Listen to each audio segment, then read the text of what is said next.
നിങ്ങൾ പലർക്കും എന്നെ പരിചയം ഉണ്ടാവില്ല, എന്റെ പശ്ചാത്തലവും അറിയാൻ വഴിയില്ല.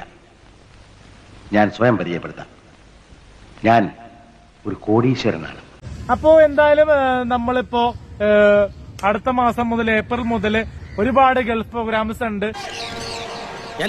അടുത്ത മാസം മുതൽ ഏപ്രിൽ മുതൽ ഒരുപാട് ഗൾഫ് പ്രോഗ്രാംസ് ഉണ്ട്. ഒരുപാട് ഗൾഫ് പ്രോഗ്രാംസ് ഉണ്ട്, TV ഷോ ഉണ്ട്. അതുകൊണ്ട് തന്നെ എനിക്ക് ഒരു ദിവസം കിട്ടുന്നത് 10,000-ന് മുകളിലാണ് കിട്ടുന്നത്. ലാഭം എനിക്ക് ആവശ്യമില്ല.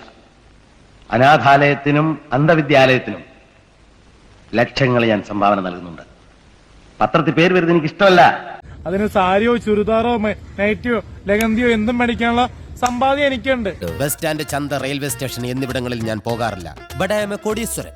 കണ്ണിൽ കണ്ടാൽ ഹംസ മുതലാളി എന്ന് വിളിക്കും.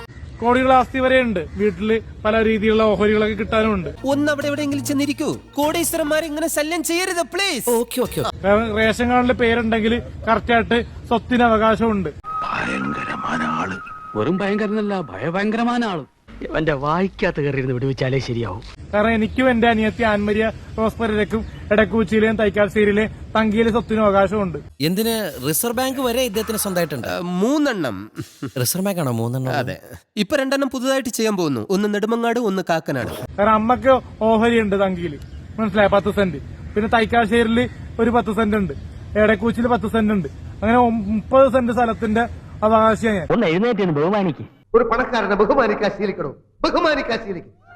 അപ്പൊ നേർപ്പകുതി എടുത്തു കഴിഞ്ഞാലും 1.25 കോടി എനിക്ക് അവകാശമുള്ളതാണ്. 1.25 കോടി. നിനക്ക് കാറല്ല. പറയത്തില്ല. അപ്പോ അതുകൊണ്ട് തന്നെ എനിക്ക് സാമ്പത്തികമായിട്ട് യാതൊരു ബുദ്ധിമുട്ടുമില്ല. എനിക്ക് ബുദ്ധി വളർച്ചക്കുറവുമില്ല. അത്യാവശ്യം സംസാരിക്കാനുള്ള ആൾക്കാർക്ക് ബുദ്ധി ഇല്ല എന്ന് പറയുന്ന ബുദ്ധി ഉള്ള ആൾക്കാർക്കാണ് മണ്ടന്മാരെന്ന് ഞാൻ പറയാം. വ്യക്തമായില്ല. നീ എന്ത് തേങ്ങയാണ് പറയുന്നത്? ബുദ്ധിക്ക് നല്ല സ്ഥിരതയില്ലേ? അതുകൊണ്ട് എനിക്ക് മാത്രമല്ലല്ലോ. കാരണം എനിക്ക് ഒരുപാട് പ്രപ്പോസലും ഒരുപാട് ബ്രോക്കർമാരെയും കാണുന്നതുകൊണ്ട് ഞാൻ കേരളത്തിൽ നിന്ന് നടക്കുമെന്ന് നോക്കും. ഇല്ലെങ്കിൽ നമ്മള് മുംബൈ, ഹൈദരാബാദ്, പൂനെ.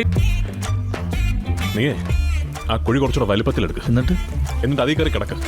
നിന്നെ കൊണ്ട് ഇതിലും പ്രയോജനം അങ്ങനെ ഉണ്ടാവും. ജമ്മു കാശ്മീർ, പിന്നെ ആസാം, പിന്നെ ഹരിയാന, പിന്നെ പഞ്ചാബ്, ഒറീസ, അങ്ങനെ പല രാജ്യങ്ങളിൽ നിന്നും നമ്മൾ ഇങ്ങനത്തെ എന്തൊക്കെയോ ഹോബികളാണ്. അയക്കെന്തറ പ്രാന്താണ്. അയ്യോ പൊന്നു മോനെ, പ്രാന്ത് എന്ന് പറഞ്ഞ ഈ സൂക്കേടിനെ കുറച്ച് കാണരുത്.